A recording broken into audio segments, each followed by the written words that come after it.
Hi, this is Hyperwave. I'm Leah. We do have Thor here with Tyler. And today, pretty much, we're going to have a little fun. Although I'm going to monitor your live chat too if you guys want us to throw in anything. But Tyler and I guess, we were talking about certain things that we love and just decided that we were just going to have a little fun chatting today live. And thanks for joining us, guys. So I guess I'll just start with you, Ty. What are you thinking? What are you up to? Well, I love this idea of getting away from the micro stuff, the day-to-day movements of stock markets and Bitcoin. And although I love all of that, I think it's important to go the other direction every once in a while and get a real firm idea of what is happening macroeconomically around the world that's driving all these things, that drives economies, that drives markets, that puts you into recession, that causes expansions. And, it's just made up of a couple of very small number of inputs. And the inputs tend to be from the top down, from central banks, from the World Bank, from the IMF, then through the various banking systems, all of which are different all over the world. And when you think about banks, banks are intermediaries between those very large macro institutions and consumers and spenders. Banks simply would not be in business if there wasn't money being generated that needed depositing and money generated that didn't need to be sent somewhere. The whole thing about cryptocurrencies and Bitcoins is throwing that a curveball, but that's the way it's been for a very long period of time. But to understand what that means, we have to get away from our own individual countries, regardless how big and powerful they are or how tiny they are, because everyone is affected from the very biggest to the very lowest, depending on what these large institutions either do right or do incorrectly. And incorrectly in that sense doesn't mean that they're stupid, making big mistakes. It's that at various times they're pushed into corners where they have to make certain kinds of decisions because there's no other alternatives. So that's what we're going to talk about today, is what does the world look like in terms of GDP worldwide, the size of the relative positions of all the continents, all the countries, who's coming on strong, who's falling away, and who's being left behind in the dust. And what does that differentiation mean for markets around the world? So with all of that, I was going to bring up the chart that I've brought up a number of times, which I think is the single most important chart.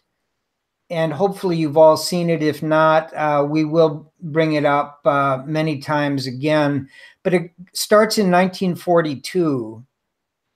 And it's simply a chart of U.S. Treasury bond yields. And basically, they went up from 1942 until 1970. In other words, for decades. And then they peaked in 1980 at super high levels. And we've talked a little bit about that. We'll talk more about it today. It was because of one particular Federal Reserve chairman, Paul Volcker, having to do things that he didn't want to do. Nobody else wanted him to do it, but he did them. And since that date in 1980 and 81, interest rates began a 40-year slide all the way down to where we are today. So 40 years up, 40 years down, one magnificent, enormous hyperwave, which is now back to where it started. And just as we're talking about things like the NASDAQ and Bitcoin in terms of hyperwave, there's even a bigger question having to do with the macroeconomic scene, which is what's going to happen with interest rates. Are they going to start back up again? And what does that mean for the world economy?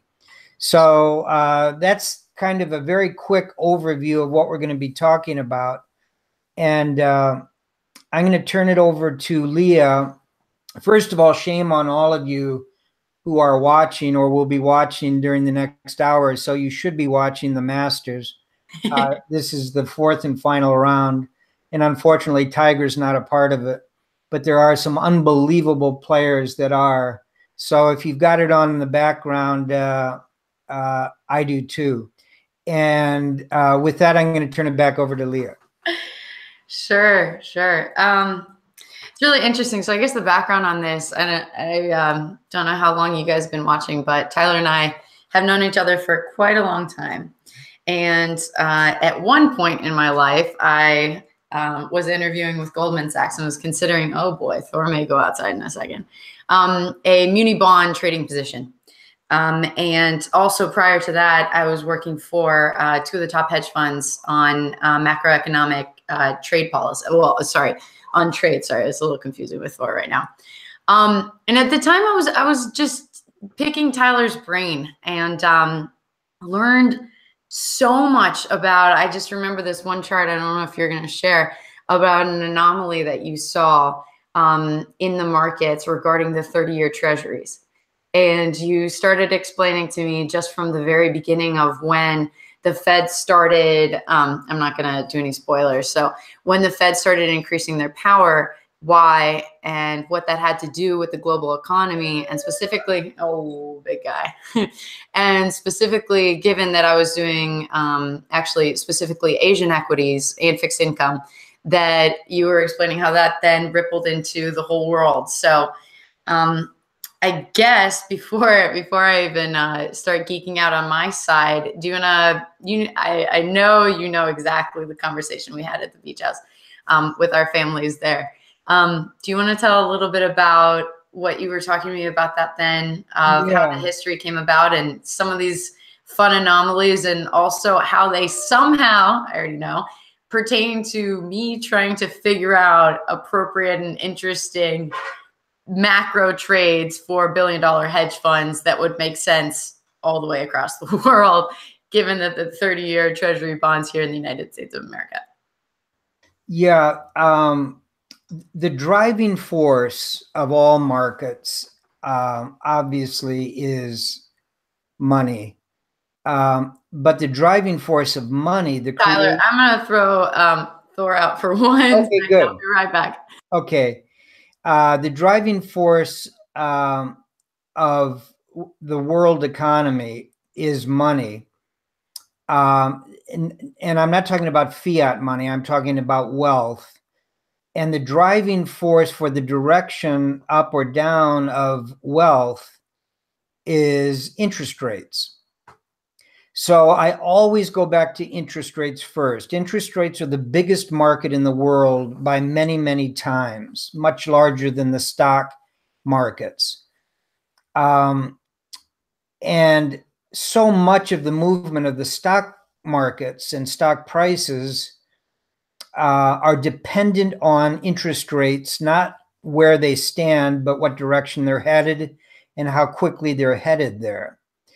And fundamentally, that used to be determined by the marketplace, but it hasn't been for close to 100 years, because we've got an intervening force, which is called a central bank or the Federal Reserve, that sets the interest rate policies, which then trickles down throughout all the Federal Reserve banks, which then trickles down through all the banks, the big banks, the regional banks, the savings and loans, the insurance companies, on and on and on. And that happens worldwide with their central banks.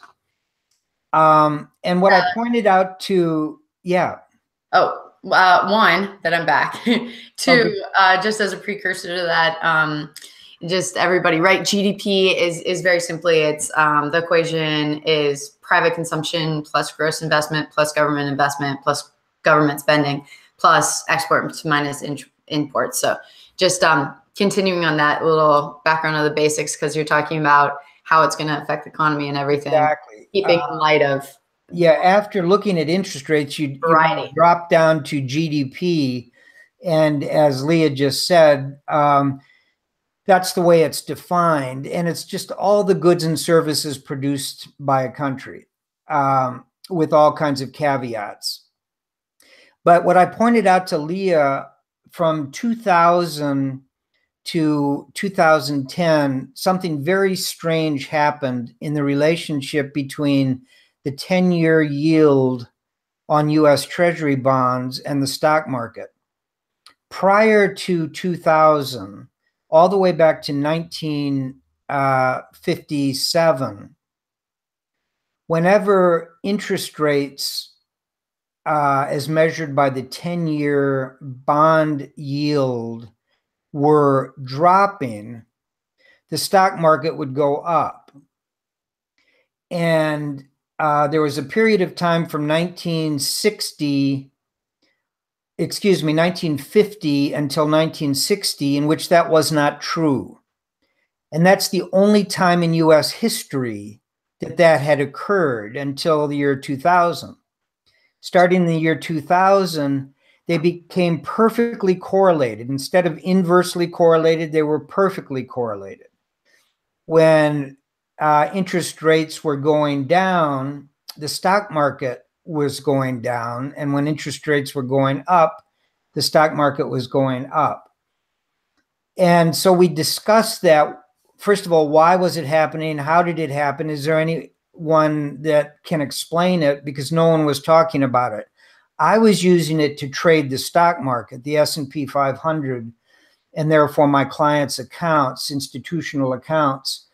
And it just seemed so simple to me. I didn't understand why other people weren't doing it. And it was on a very short-term basis, literally week by week. If there was a short-term drop in yields, there'd be a short-term drop in the stock market. And then that all reversed again after the meltdown in 2008.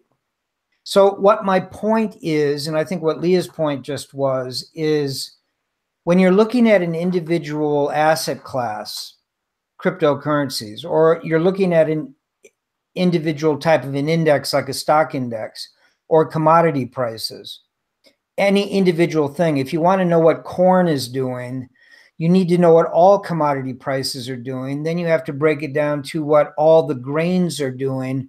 Then you have to break it down by region because of weather. In other words, to make a specific decision, you've got to go higher and higher to higher and higher levels of economic forces, because those are the forces that are really driving everything. So we're going to start today with GDP on a worldwide basis. And maybe some of you know this, but it's shocking to most people. We think in terms of 195 countries around the world. And when you hear what the world GDP is, which happens to be $75 trillion, we basically break it down into 195 pieces. Everybody's got a piece of that. And the truth is that's not true. The truth is that only 7 countries out of 195 produce 75% of all the GDP in the world. And let me just give you a quick rundown, and then I'm going to do it also by continents, the 7 continents. But the 7 countries that make up 75% of all production and all services in the world are: number 1, the United States, $19 trillion. Number 2, and this is cheating, but they do that, the EU, made up of 20 some odd countries. Now, soon, one of them will not be there, Great Britain. But if you take the entire EU, that's $17 trillion, 19 trillion for the US, 17 trillion for the EU. And remember, the total worldwide is 75 trillion. And we've just gone through 36 of it with 2 countries, or a country and an association, the EU. Third on the list is China at 13 trillion. So now we go up to well over half. And even the next 4 drop down dramatically. Japan is at 5 trillion.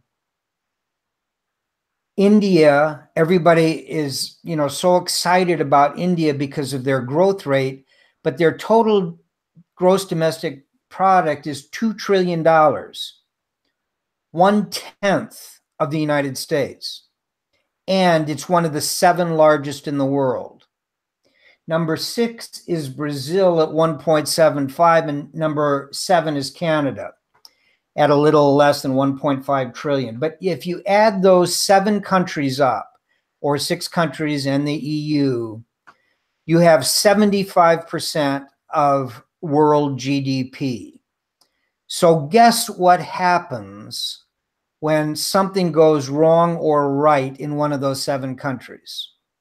The other 190 countries are affected dramatically. Okay, the second way of looking at GDP is on a continent by continent basis.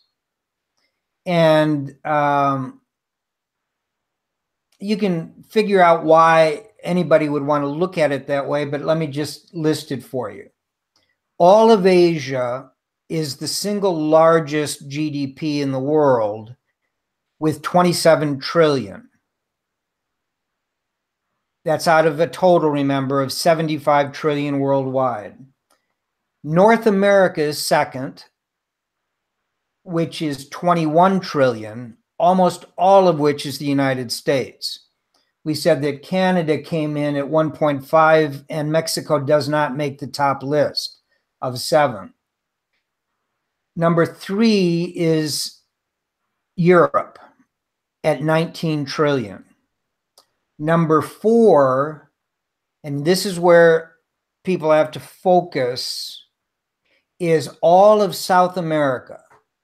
All of South America, including one of the 7 largest countries' GDP, which is Brazil, all of South America is $4 trillion.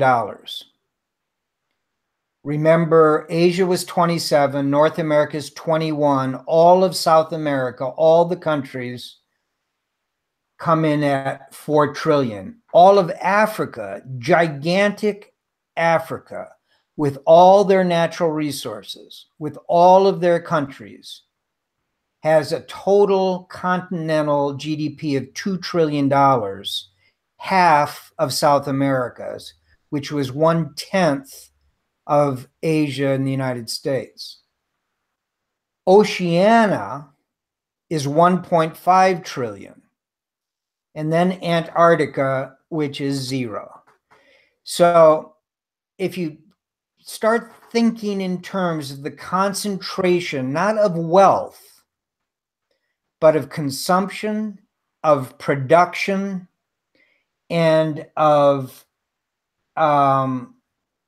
services, all of it, 3/4 of the world, can be boiled down into 7 locations. Okay, why is that important? Well, let's take a look at just one other interesting statistic to me, going all the way back to 100 years ago. And that, what is the growth rate do you believe, do you think, do you have a mental picture of the growth rate of the world's GDP? There's been a lot of talk the last 10 years. The US has averaged about 1.7%, and everybody agrees that's really low from a historical point of view. And under President Trump, he says he believes he can get it back to 3%. Most economists didn't agree with that. Now it looks like maybe that is a possibility. we've had several quarters right around the 3% level recently, just after a short period of time and a new tax break. But we'll see. The jury's out on that. But if you go all the way back to 1920, the growth rate was 2.3% worldwide, 2.3%. In 1930, right before the Great Depression, it had dropped down to 1.3% on a worldwide basis. 1940, going into World War II, it was back up around 3%. 1950, after World War II and the rebuilding of Europe and tremendous boom that began in the United States, 3.1%. 1955, 5.9%. It shows what that growth after World War II started to do with the Marshall Plan in Europe, the rebuilding of Japan, Russia trying to get back on its feet. By 1955, the world was growing at 6% per year. Remember that we've been doing 1.5% for the last 10 years. By 1960, it had dropped down to 4.8, still fantastic. 1965, 5.9. 1970, 5.9. 1980, we start getting squeezed again, 4.4. 1990, 4.1. 1995, 4.0.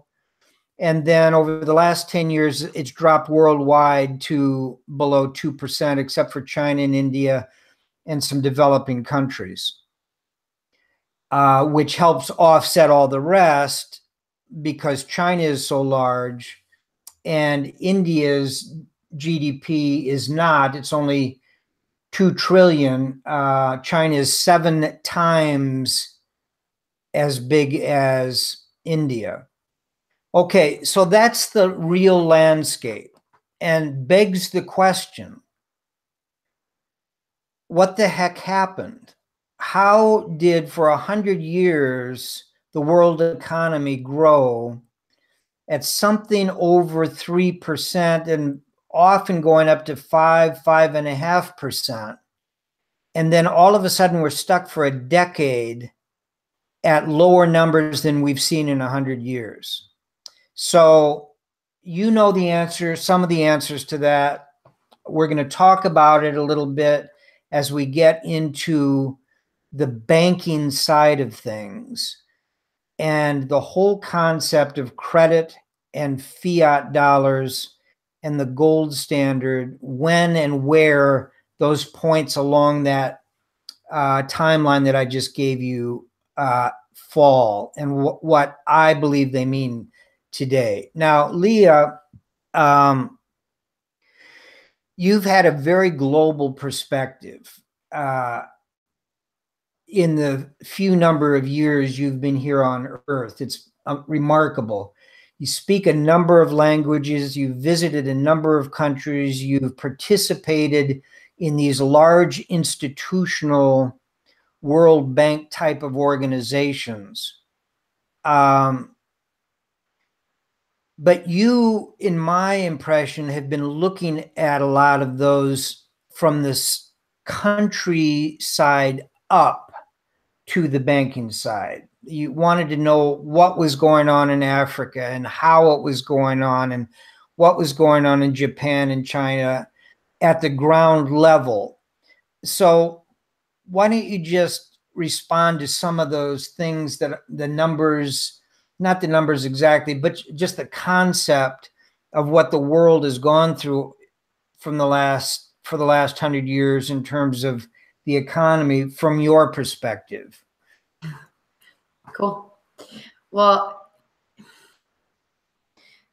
interesting. You use this word decision. And that's what has stuck with me right now when you've been talking. One of my favorite philosophers, Immanuel Kant, spoke to that you are most free in the exact moment that you make a decision. That when you have all these opportunities to think about a variety of things and the split second that you make a decision, you are the most free. And And that resonates with me a lot, just because of all the many decisions you have to make in your life.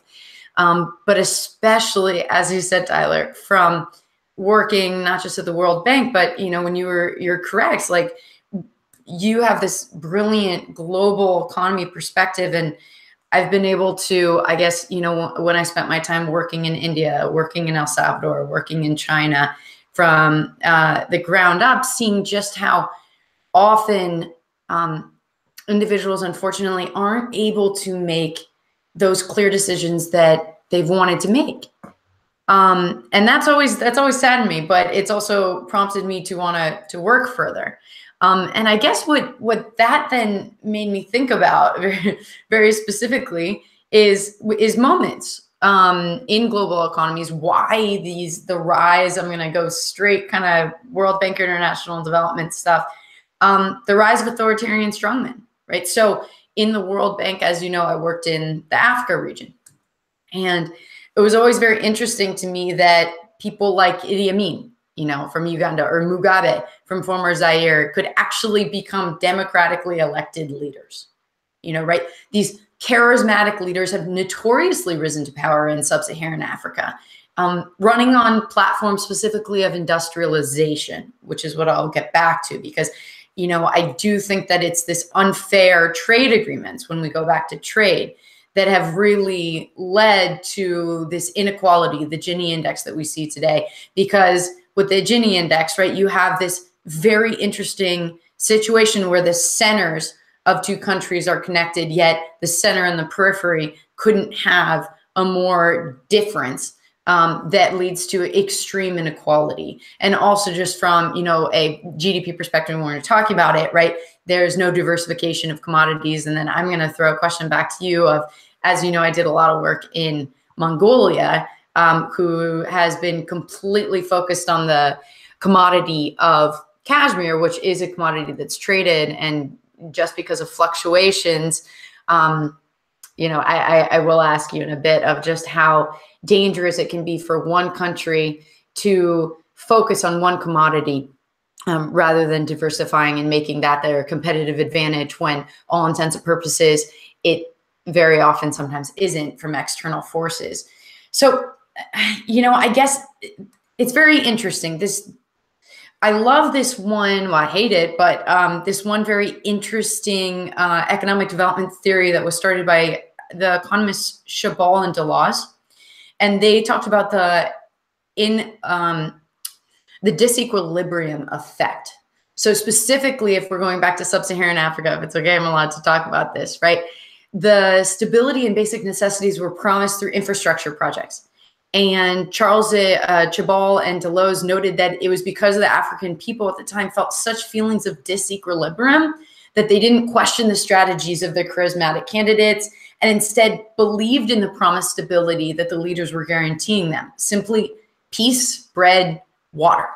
And that was enough. I mean, we have, you know, Maslow's hierarchy of needs, but that was all. And it's just so interesting, again, when we get back to international trade, and just how destabilizing things can be when there is an absolute inequality and disruption in international trade, just how much it can not just affect the GDP of a nation, but the psyche, the inability to gain control of your own economic destiny, right? Many other things. But, you know, right, like in many resource-rich African countries, right? I worked for Obiezek Wesley, who's now the Minister of Resources, my absolute mentor. These leaders have believed that the control of resources is equated with the power of the state, and therefore have assumed all control of government contracts with the selling of resources. Thank you guys for obliging me that I'm going to get a bit passionate right now. And so these neo-patrimonial structures are then instituted by these authoritarian rulers to safeguard really monetary transactions, and these structures prevent money from circulating outside the ruling elite, the center. Okay. So moreover, this rigidity cements society's ability to economically progress, because they have no opportunities of assuming political power or using the natural resources to their benefit in the business model. right? And a lot of this is described in the rentier states, you know, the Luanda Creole elite that ruled Angola.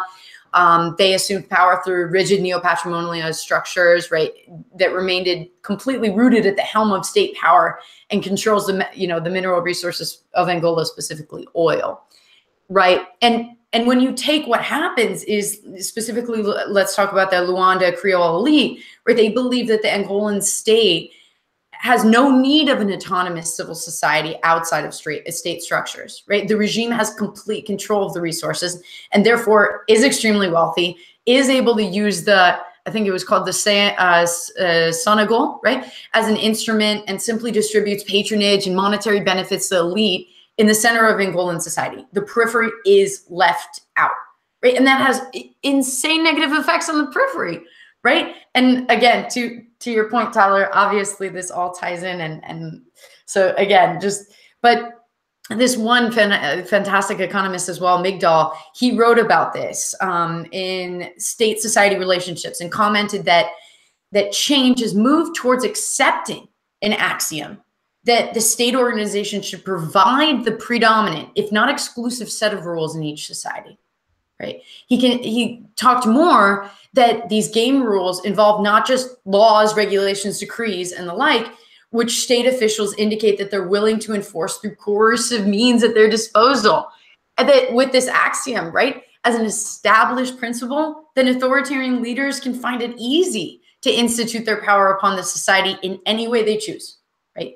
And how could this not be negative, right? You know, and it's at this stage of development that society, I believe, becomes most disenfranchised as money is recycled just simply in the center of the country. And to GDPs, and when we're going to talk more about net exports or in the case of China, with their ability to then, you know, become a export dominated society and utilize this opportunity, you know, but that's its own thing because they also pegged the dollar to the yuan and did a lot of other pretty inappropriate things, but then also created, right, the, oh my gosh, what's it called? The special economic zones, the SEZs, you know, but back to this, and thanks again, Tyler, you know, it strengthens the state, which is the elites at the center and not the society, right? The government contracts that were promised to the people in the form of infrastructure projects falls through. And the money allocated to these people never gets to the desired location, which is for the people's benefit. And this widens the gap between the domestic gap between the center and the periphery. So that came to mind specifically because one of the projects I had at the World Bank that especially will always ring clear with me is that I was given the task to, you know, the World Bank does have an absolute negative opinion all over the world right now. And it has, you know, for what, 15, 20 years. I mean, it's in extreme decline. I think last time I looked at the GDP statistics on the World Bank website, it was like 3 years behind. And because of that, they sent out this like poll that you could write in for certain questions about how do you feel. Keep going. I'm going to go get something to drink. I'll be right back. Yeah, okay.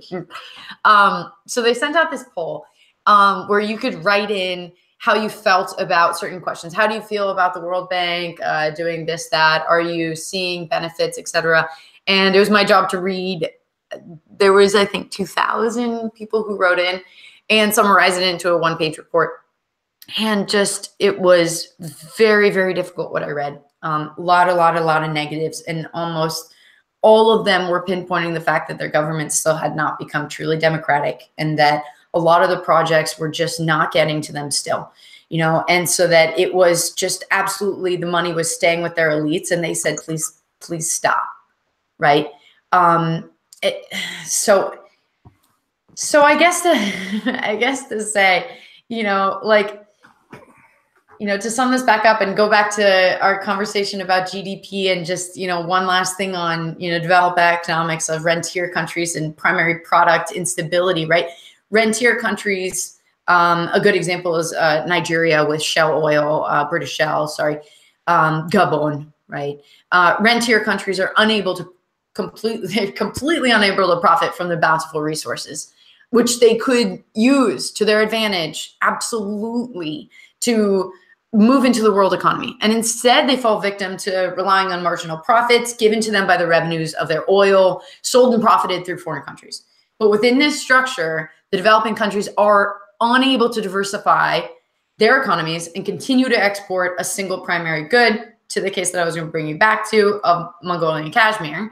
And exporting this primary good and importing manufactured goods leads to a larger and larger balance of trade deficit, again, back to GDP, as the countries cannot cover their imports by their export production, truly back to the GDP statistic. So in turn, this creates an extreme dependency on, at these case scenarios of Gabon and Nigeria, the European countries to pay for their exported primary good. Now, when we started this, Ty, you said, where does this come from? And I think it's always come from the beginning of the Industrial Revolution, where the countries have the most power if they can manufacture in their own countries. Yet, where are they going to get, cheap labor? Where are they going to get other commodities that they're not going to, that they can get cheaper, whether it's food goods or raw resources? This type of relationship started off in a very unfair way. And I guess, before I go even crazier, if De Soto's argument, another great economist, is that capital is the force that, raises the productivity of labor and causes, creates the wealth of nations, the lifeblood of the capitalist system, the foundation of progress, right? And the one thing that poor countries of the world cannot seem to produce for themselves right now, no matter how eager the people engaged in all the activities that characterize a capital economist, right? It's this inability to perform the conversion process of transforming the invisible into the visible, to create businesses with ease that continue to stagnate their, economies, right? And yes, the connection between property rights is at the foremost of that. So of the million questions I have, if what I'm saying is true, probably not, who knows? Property rights, we can actually bring that directly back to interest rates.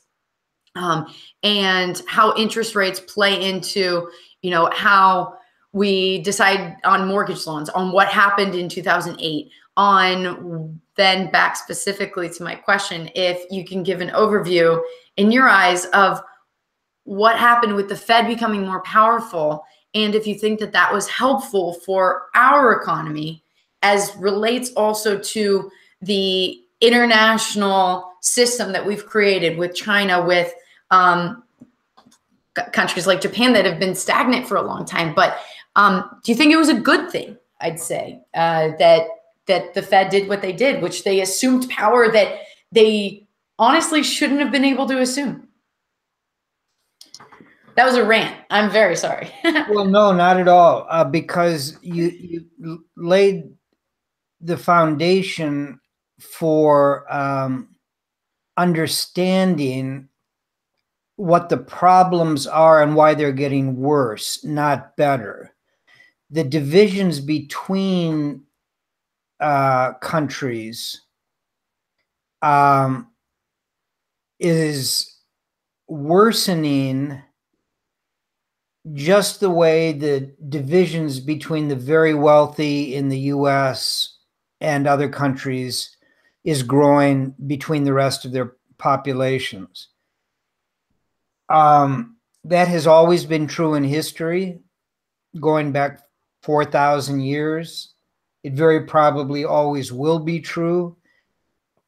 However, instead of philosophizing about what got us here, what we're trying to do today is to get everybody to see the differentials between those at the top in terms of employment, immigration,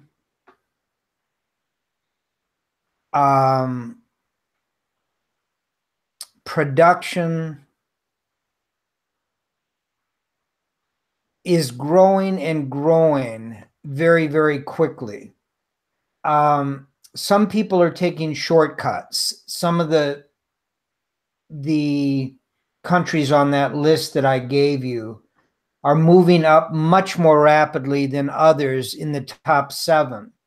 And probably within the next 4 or 5 years, China will be number 1. What's interesting is Japan had been number 2 for a long, long time throughout the 1970s and 80s. And China was not in the top 10 as we got into the 80s and the 90s. And now, in a fairly short period of time, China will be number 1.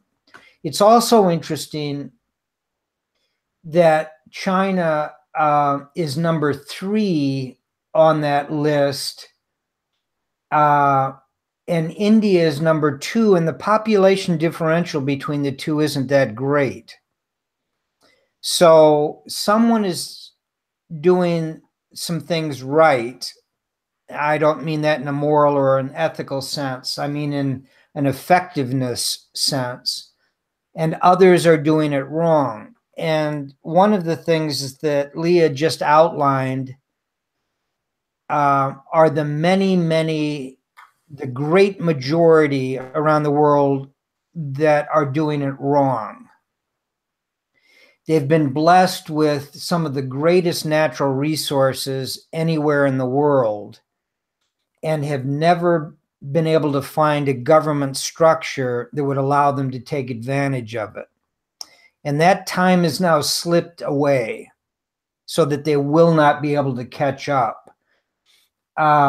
Because what's happening is others are coming in and effectively using those natural resources by paying bribes through very corrupt, very centralized forms of government where it's very easy to do that and where no one is really thinking about the population, only thinking about holding on to power. And the best way to do that is through contracts with China or the United States or the Soviet Union or Western Europe. And that comes about because of technology. It comes about because of trade policy, the breakdown in borders, which is basically a telecommunication attribute, that word can travel around the world instantaneously. And this is what Satoshi originally saw as a means of maybe democratizing the world much more effectively through his white paper. And one of the reasons, regardless of what I think about hyperwaves or where something is today, the more important question is how all these pieces fit together. Now, Leah talked about the Federal Reserve, and let's just review very quickly. The Federal Reserve, when it was set up, had the ability to do one thing to accomplish two things. The one thing that they were given the ability to do, because they are not elected officials, they are not an official part of any one of the three branches of the government. The only thing they were allowed to do is control short time, overnight, 24-hour lending rates called the Fed fund rate. They could make it go up, they could make it go down. They could set it where they wanted to. And the assumption was that by doing that, when the economy started to overheat in the United States and other central banks around the world began to follow, and then when the US quickly after World War II became the dominant economic force in the world and has grown to even greater dominance throughout this period, almost all the other central banks followed suit. Now, parentheses, the easy way to make all of that work is by tying the United Nations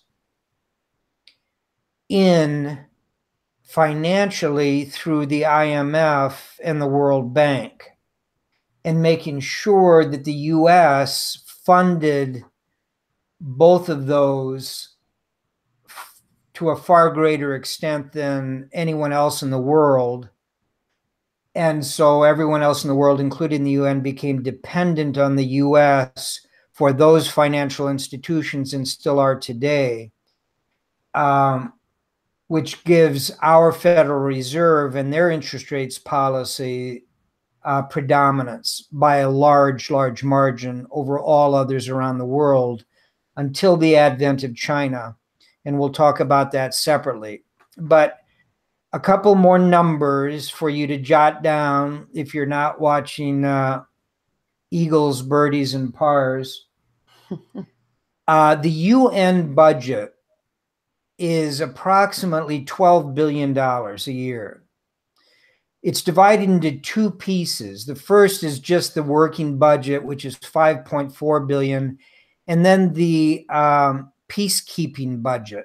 The peacekeeping budget of the UN is actually bigger than the other budget of the UN, which does everything else. The peacekeeping budget is $6.8 billion, and the operational budget is 5.4. Now, who pays all that money? The US does. And the US is criticized by almost all members for everything in the UN. But 22% of the entire budget of the UN is paid for by the United States. 28.5% of the peacekeeping budget comes from taxpayer dollars, US citizens, US corporations. 28.5%, one country. There's 195 countries. You know what Trump's policy has been towards NATO. He's completely supportive of NATO, but NATO has never, none of them, not a single country in NATO has paid on a single year since NATO was established what they were supposed to for their own defense. The US picked all of that up. They're supposed to pay 2% of their GDP, and they never do, never have. So all of a sudden, a number of macro things have come together at this point in time. Very few countries control the entire GDP of the world, and that's getting more and more centralized, not less and less. The number of countries that are struggling because they have one main natural resource, such as in the Middle East. By the way, there's another way of breaking down GDP, which is interesting to me worldwide, just into 5 pieces. The US is 20% of the entire goods and services of the world. China is approximately 20%. Western Europe is approximately 20%. India is 7%. If you break it away from Asia and just look at China and India, China is 20%, India is 7%. But the Middle East as a region is 5% of the entire world's GDP. And why is that? Because of oil. One product under the sand that produces 5% world GDP just from that one region. Now, through centralized government in the Middle East, the GDP was able to grow to enormous levels and huge surpluses based on one product.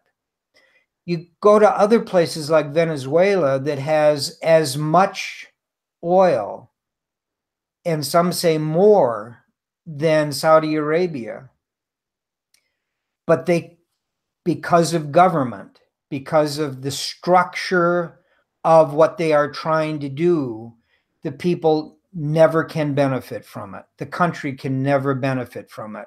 As Leah was saying, it tends to go to a very few families that hold power. And until that changes in Africa, in South America, in Mexico, throughout some of the smaller countries in Asia, they are going to fall further and further behind. So, what does that mean in the big picture? Well, the Federal Reserve today has expanded its authority almost infinitely, without anyone asking questions. Everyone that has attempted to ask questions for the last 25 years gets shut down for a lot of reasons. Even simple things like auditing the books. Isn't that remarkable? It's not a part of government, and they will not allow their books to be audited.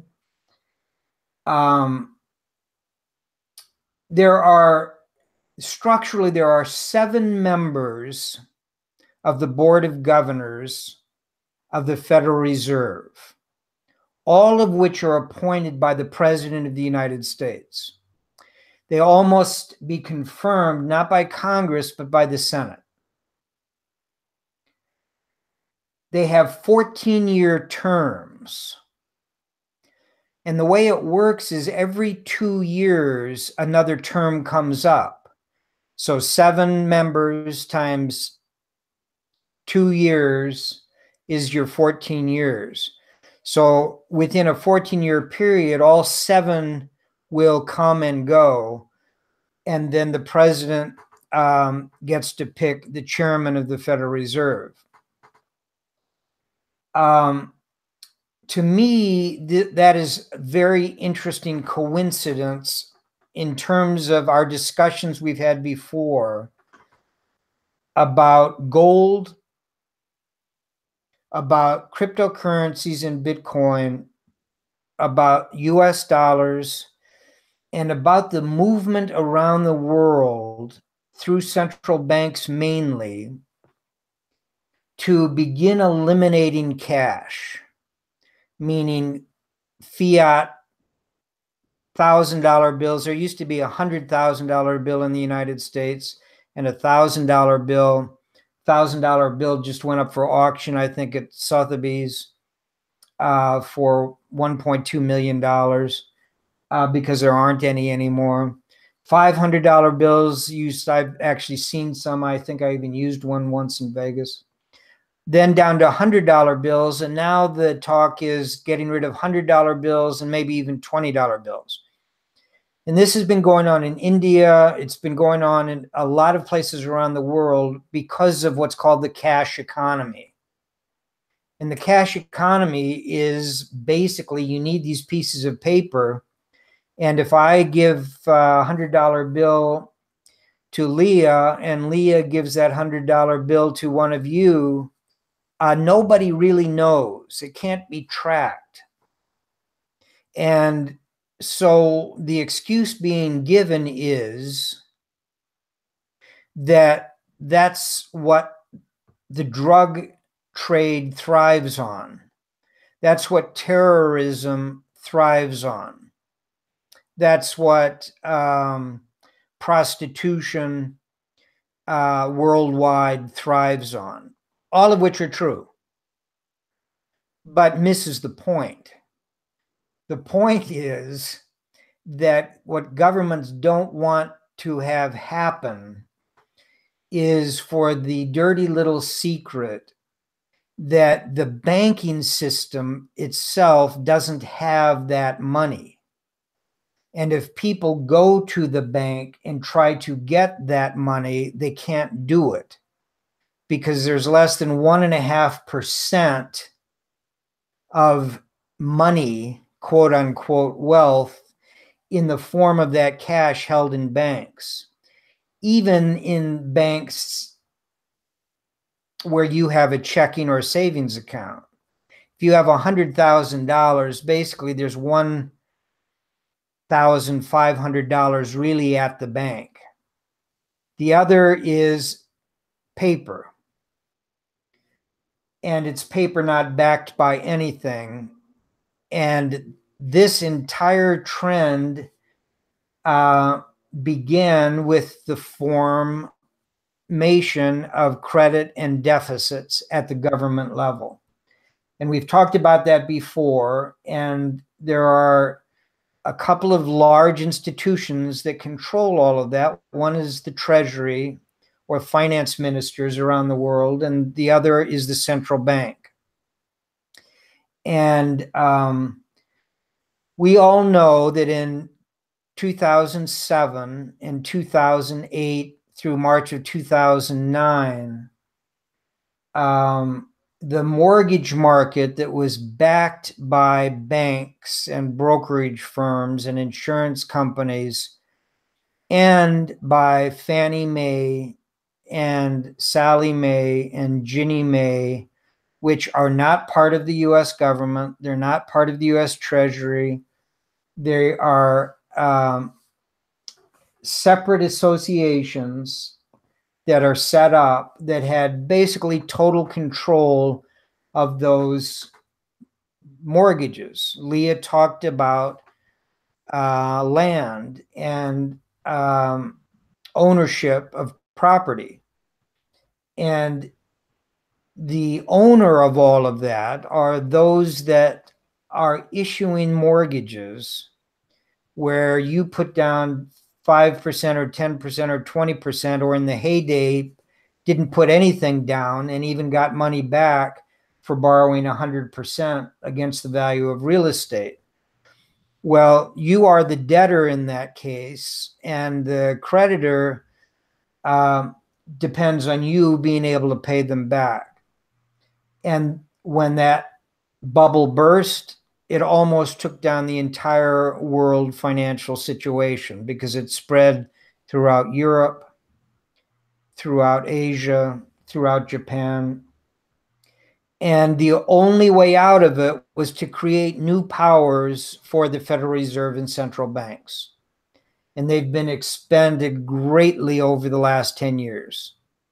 And we will do an entire show just on what powers the Federal Reserve and central banks around the world have taken on and how much in control they are and what the implications are for fiat money and the possibility of going back on the gold standard. So I just matched your rant with my rant. And I have a worse one coming up. But I think everybody is benefiting with this perspective. I hope so. Thanks, guys, for listening. So as a background, for anyone that's heard me, so I studied at Peking University, and while there, I conducted independent socioeconomic research by teaching English 3 hours each way into the rural villages for this one vocational education school. And it's one of the only in the country. First of all, because China says that because it's a communist country that they don't have welfare programs.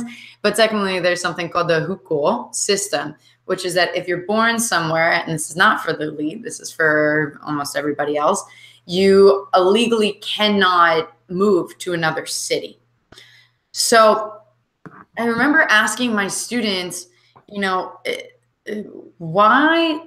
So these students were handpicked by this school for being some of the poorest students in all of China, coming from the Uyghur region, from, all over, like living in the most destitute situations. And I said, why do you want to move to Beijing? Your families are in the rural villages. You're going to be illegal. You're going to have a very difficult time. Why is that? And I'll never forget that one student specifically said, because my village is black and white and the city has color. And that really resonated with me. And it resonated with me in a lot of different ways, but one specific way, I'm going to bring it back to interest rates. And specifically just having lived in China for that time period and working with, disadvantaged youth, I got pretty obsessed in trying to understand the Chinese economy and what was going on, and if there's any ways that China could help this situation. So I will come back to this situation. So it's interesting to me that actually the Chinese government, I'm going to nerd out again. I guess we are geeks, and we know that, Tyler. So at least we're on the same page with that.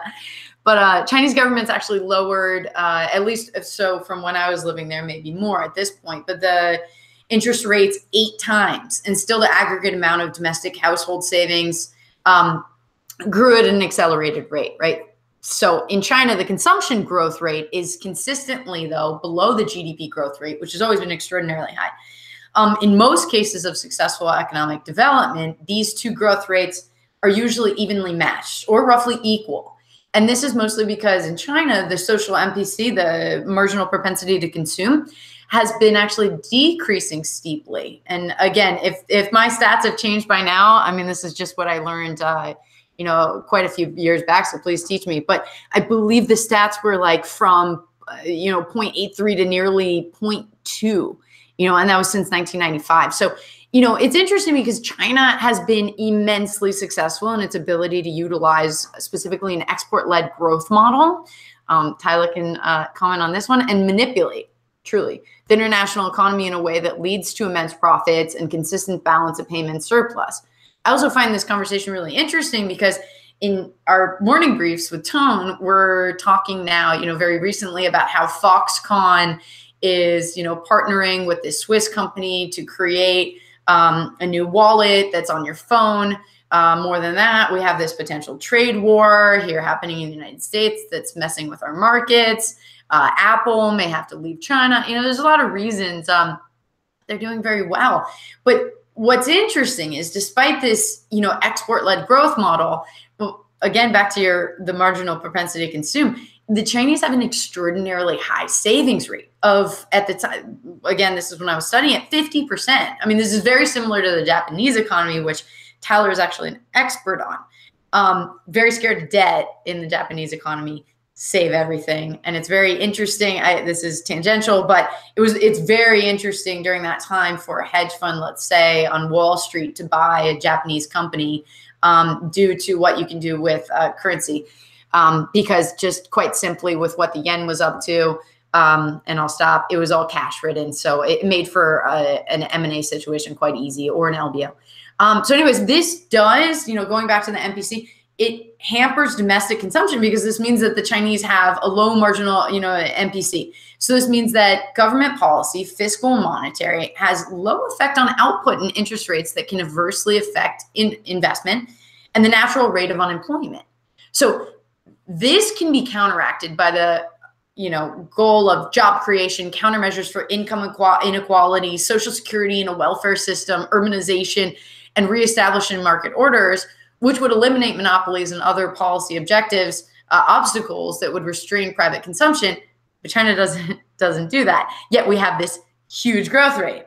So again, in my eyes, one of the biggest problems is China's income inequality. The Gini coefficient of China is enormous. Gini coefficient is the difference between the wealthiest and the poorest. And the wealthy class possess, I think at the time it was like more than 50% of the total national, and 75% of like financial assets. Whereas like, oh, are you leaving me again, Ty? Yeah. Okay. So I'm going to geek out a little bit more for anyone who's, I guess, interested in China and relates to all this, though. But, China needs to settle these income disparities to help support the domestic consumption. And secondly, many urban households remain under the pressure of unemployment, which lowers, as marginal propensity to consume, doubts permeate about their stability of their income. So those who are working in the agricultural sector don't spend as much. Oh, I think I'm getting reverb. As they're uncertain about their agricultural income. Now the Chinese government gives subsidies, and it's very interesting, but you're very locked in. And for the most part, if they had more welfare programs and that were established, or job security programs, this would help eliminate these concerns. And good countries have been able to do that, which ramps up domestic consumption, which is extraordinarily important within that GDP statistic. So, right. So like with the rise of wages, you get more opportunities for jobs, right? You get more spending in the domestic economy. You get a larger domestic market. You get away from dependency on trade, and specifically with China, right? They have been completely dependent on the fact that they were producing cheap manufactured goods, but this has changed. They've been actually very intelligent. And this was really due because it was back in 1993 that China started boasting the largest amount of foreign direct investment, FDI is usually the acronym, inflow of all developing countries. They were still considered a developing country back then. And in regards to FDI and tech transfer, China, really they should have implemented more vocational training programs that would have helped provide for, the cheap labor for tech companies, and thereby enticing more tech companies to come and use their abundant skilled labor. I'm sorry, I meant to say that is exactly what they did. But now they're switching to high valued manufactured tech. So you're actually looking at a potentially very different, society. We all know the rise of China. But again, as we're talking about cryptos, even though despite all the bans that we're talking about and everything that's playing around, China is now becoming much more pro-Bitcoin, if you guys have been watching these morning briefs. And, with the president now able to be the president forever, it's going to be even more important to watch what happens with China. And from a development economist standpoint, right, they have beat the World Bank, they have beat the United States on going into sub-Saharan Africa specifically, or LATAM, right, and just coming in, building these roads, bypassing everything, and then creating the system of debt, and they own our treasuries, right? So, it's just all really interesting. There's this great book, I believe it's by Klitgard. It's called Tropical Gangsters. Totally recommend it. And the question's asked, cultures learn and change much more slowly, but can't people undergo, I'm pretty sure it's like this, remarkable growth if they have access to people who care and information and knowledge, right? So tech transfer does not just include the hardware and tech, but also the process technology, like how to use the products, human capital, knowledge associated that makes the products work, labor skills, management techniques, right? And we talk all the time about the hardware that we're building with Bitcoin, with cryptos, the wallets. And I'm not going to lie, it took me a while to understand how to set up my ledger. It's confusing stuff. So it's not just by building tech and having it there. You also need the educational component of beyond like the desired adoption of how to use this stuff, right? Otherwise it's going to sit, and as defined by, again, one of my favorite economists, who was at the World Bank, but also studied at Beida. Justin Yifu Lin. So the growth of an economy he would talk about depends on the increase of inputs, especially the capital, the relocation of inputs from low value added sectors, which we're talking about with China, to high value added sectors and tech innovation. So, right, without this continuous stream of tech innovation, the accumulation of capital will result in diminishing returns to capital, which will depress the incentives to save and obstruct the accumulation of capital. And Schultz talked about that a lot in his book, which was quite a while ago, like the 1960s. So again, I know I'm nerding out, but I think the importance of following China just couldn't be more important, and following the importance of historicity, especially. So to kind of try to finish up my rant here, again, since the Industrial Revolution in the 18th century, higher value-added sectors is a result of new tech, and a country's ability to export manufactured products lends an advantage over countries whose main export products are primary goods, right?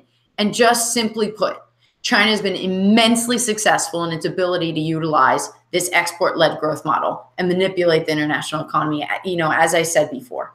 So, it's going to be so fascinating. And I guess, maybe the question to you, Tyler, is I couldn't be more against dictatorial regimes. All of us are. We're working in Bitcoin. We believe in decentralization. We believe in equality. We believe in consensus. For the most part, people are libertarians or anarchists or, whatever. Yet you have a lot of examples, China being a great one, where a dictatorial government came in and was enormously efficient and successful. And I love when Andreas Antonopoulos talks about the trade-offs of why Bitcoin is great by not being efficient because of consensus. But, I guess to say, and especially from just, this GDP conversation, what do you make of the fact that, they've nailed it. They've killed it. They've done an amazing job of changing from a developing country in the eyes of the world in the World Bank to now one of the absolute powerhouses of the world, and now, and for quite a long time, that's how we see China. And yet they've done it completely dictatorial. Exactly. And that's the other input here. I'm going to conclude just by drawing conclusions on everything that we've said, because we've looked at the micro down to the country level and the macro, and talked in general terms about the big institutions and countries that have gotten us to where we are today and almost destroyed the world financial system 10 years ago.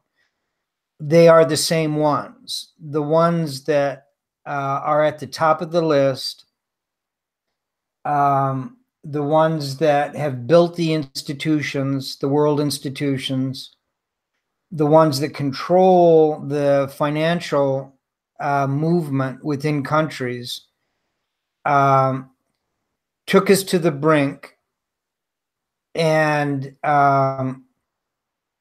pulled us back by assuming authority that they didn't have. And I've said it over and over again. Thank God they assumed that authority that they didn't have. I say that with the perspective of knowing what was about to happen. But that is in no way an excuse, or that is in no way complementary to how the systems around the world have come together at this point and turned to a creation of debt and credit in order to replace value and wealth. And that problem has not, nor can be solved by central banks, by countries around the world. Something must change. And one possible solution has been proposed by Nakamoto. Another possible solution is to default on the trillions and trillions and trillions of debt by reestablishing a standard, a gold standard, and having all the major players agree that they cannot keep going forward the way they are, so they must go backwards, back to 1944, prior to 1971.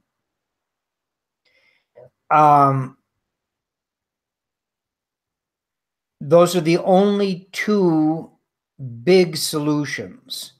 All the other solutions are tiptoeing around one of those two. What are those two again? Defaulting on loans that cannot be paid back. Loans to the American people in the form of Social Security and promises for Medicare and Medicaid and programs, pensions that will never be able to pay off worldwide. because we are not in the worst situation in this country. So either there comes a moratorium on the debt, and debt is cut in half. So if you owe $20,000 on a car, the next morning you owe $10,000. If you owe $500,000 on a mortgage, the next morning you owe $250,000. If you own corporate bonds that you have $100,000 in them, the next morning you will only have $50,000 in them.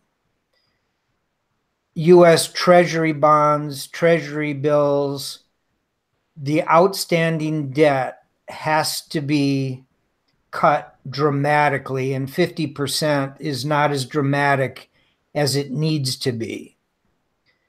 That is a solution, and a lot of people will be hurt, and we would have a worldwide depression, in my mind, but it would fix the problem.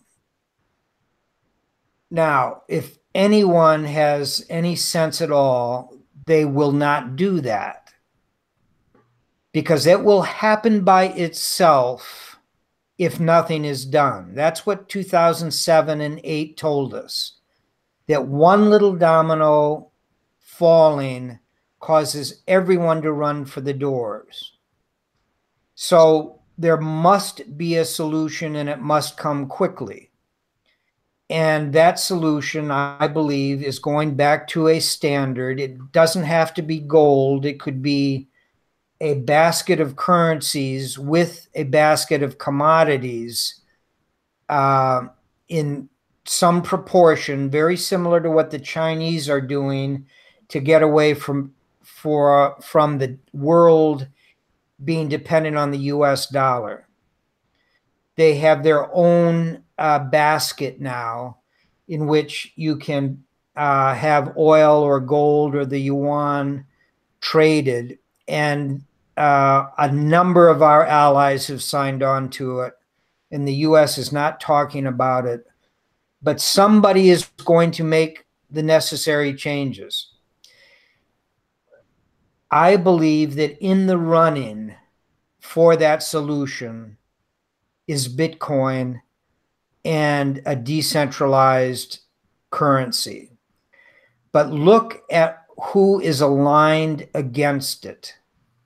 All of the governments, all of the financial institutions, both the macro financial institutions, the national ones, the regional ones, all the way down to the local banks, are completely against what Bitcoin stands for.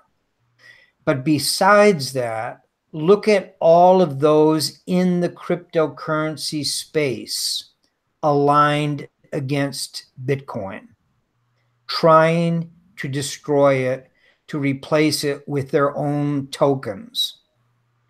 It is no wonder that Bitcoin has dropped from $20,000 to the current level, and Hyperwave says it's going to go down further. There are fundamental reasons for that. It is remarkable that with all of those aligned against it, that it has been so remarkably strong for 10 years. But we're coming right down to it now. Maybe this year, maybe next year, something is about to break. And the only way to get an overall picture is to start at the macro level and understand it, go down to the micro level, all the way down to the individual stocks, the individual cryptocurrencies, the individual commodities, and understand what they're doing relative to each other. That's where charting comes in and technical analysis comes in, as well as fundamental.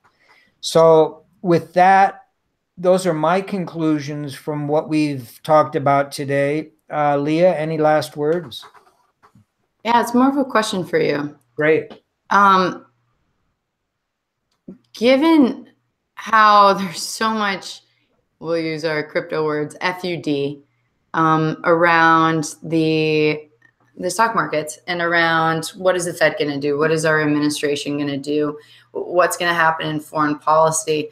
My hypothesis, and this is me going back to fundamental analysis, is that the fundamentals of the companies on the NASDAQ are going to be more important. And or at least I hope that people are going to start looking into the fundamentals and start analyzing their balance sheets and income statements. And maybe a bit of a, I don't want to say new world order on Wall Street is going to happen, but I do think that it could potentially be good for companies that perhaps have been overlooked. That's kind of just like what my takeaways have been when I'm hearing Bloomberg people freak out every single day on the TV. Yeah, and it's a very good point.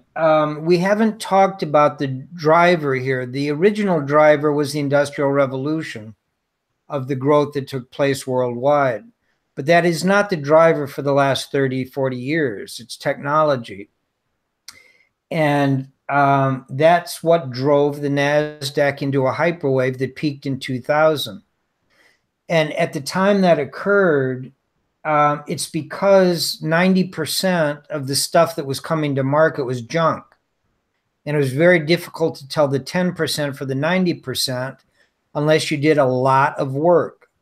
And unfortunately, the 10% got dragged down with the 90%. And that's always the risk, that whatever the driver is that got things going. Let's talk about Bitcoin and then all the other cryptos that have come along. It's the same story. Bitcoin is the driver. All these others are barnacles that have been attaching themselves to the blockchain and saying that they're going to make it better, they're going to make it more efficient, they're going to make it faster, they're going to make it easier to use. And maybe one of them will figure out a way to do it, but certainly not 2,000 of them. And we are paying the price, and they are paying the price for that extra baggage right now, starting in December. That's what this side of a hyperwave looks like. Things get driven fundamentally up where they should be, and then everyone jumps on top of it and takes it twice as high, 3 times as high as economics dictated it should go. And then you pay the price down the other side, even the quality good companies. So I would agree with you that the smart thing to do is don't go along with the crowd, do your own work, do your own analysis. But when these things turn down or start going up, you can take advantage of them if you are willing to think. Think for yourself, get the inputs you need, and we will make it through this, whatever this is. We're not there yet. There are no problems. The US stock market is in an uptrend, not a downtrend. The whole stock market. The world economies are in an uptrend, not a downtrend.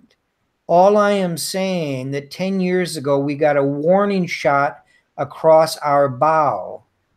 And I've tried to explain from a macro point of view where that is coming from and try to get you to see how Bitcoin has the potential to be one of only 1 or 2 possible solutions to the underlying problem. And when the solution comes along that will be adopted or forced on us by the markets, you need to be ready because you understand what the choices are and how it will work and where it will come from. And we will be doing, Leah and I, everything we can every day, every week, every month as this thing develops. I love it. So I've been asked to sing a song. So first of all, before potentially I sing that ridiculous banjo song, do you think I should do that? Yeah, that's a great one. It's so bad. Do you have any last thoughts about gold standard? We do have that written in our title. Yeah, I do. I think that's the best solution and the most probable solution. But it will be very difficult to swallow, and there will be consternation. Let me just take 5 more minutes. We've gone on way too long, but the way a gold standard works is whoever has the gold is in power. And Russia, India, China, and the United States have the gold. And the US has twice as much gold as anyone else. And that means that everyone else that doesn't have much gold is going to fight this tooth and nail. So it's going to have to be jammed down their throats. Well, about 5, 6 countries can jam it down their throats because they make up 75% of the GDP of the world. The other 190, the 185 others are just going to have to take what we give them. But a solution needs to come. I think that solution is very probable to be, it would do no good for any of the problems having to do with credit and outstanding debt and liabilities that can't be paid. It would do no good to go back to a gold standard at $1,300 an ounce, where it is now, $1,350. You have to immediately move the price of gold to $10,000 an ounce.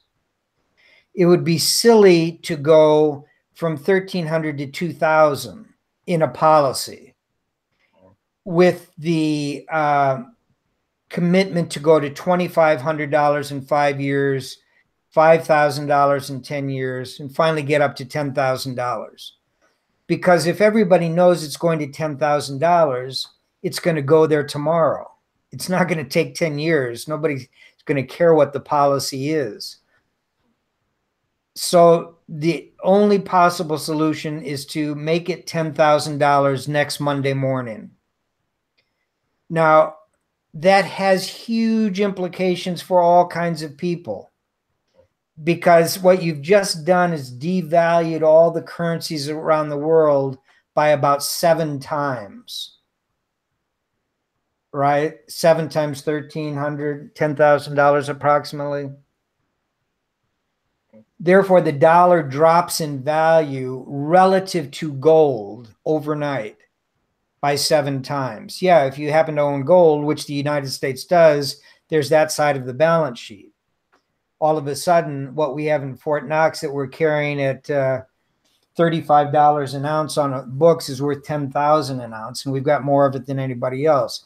China, India, and Russia have been buying gold heavily every single year for the last 15 years, and it keeps increasing. In the last 24 to 36 months, it's gone through the ceiling. They're buying tons, hundreds of tons, thousands of tons of gold on the open market. So just take out a piece of paper and do calculations yourself of what would happen. Now, we want to ride that when we get an indication that gold is actually breaking out. And my conclusion is, if that is going to be the solution, then Bitcoin and cryptocurrencies are going to zero. And what's making me and others nervous about cryptocurrencies is the current situation for the last 4 months. Breaking down further and longer, and now breaking support that I understand, but very few people have studied, which are hyperwaves. I really wanted phase 3 to hold. I really want phase 2 to hold.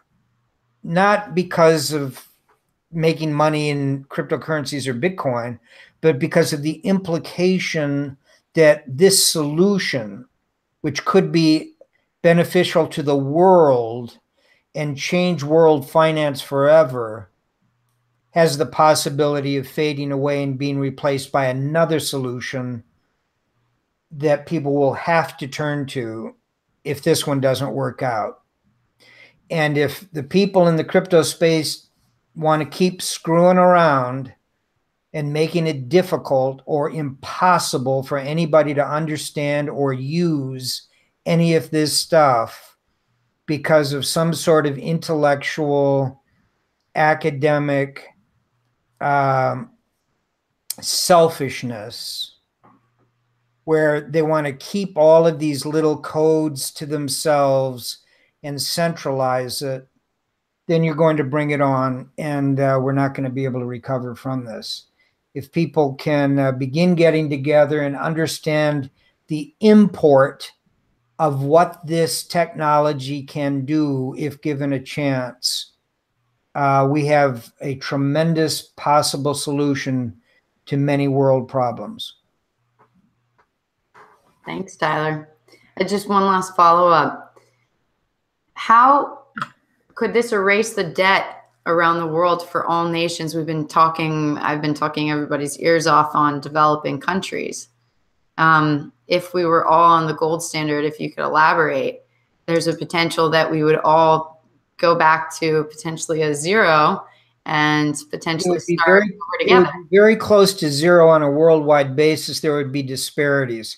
The way it would work is the total outstanding liabilities in form of debt would be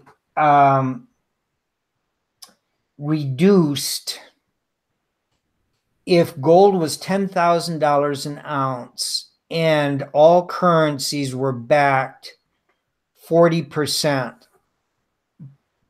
In other words, all liabilities would need 40% backing of gold. That could be done at $10,000 an ounce approximately.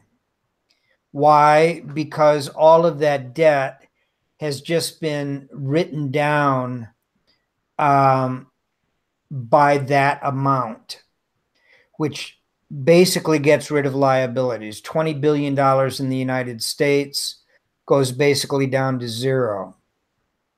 Now, who's on the other side of all of that? Well, the currencies, every country's currency would have to maintain a peg at no greater than $10,050 an ounce against their currency and no less than $9,950 an ounce against their currency. If they had more liabilities that would cause their price of their currency relative to gold to fall outside of that, their currencies then would be sold by everyone else in the world to bring it back in line.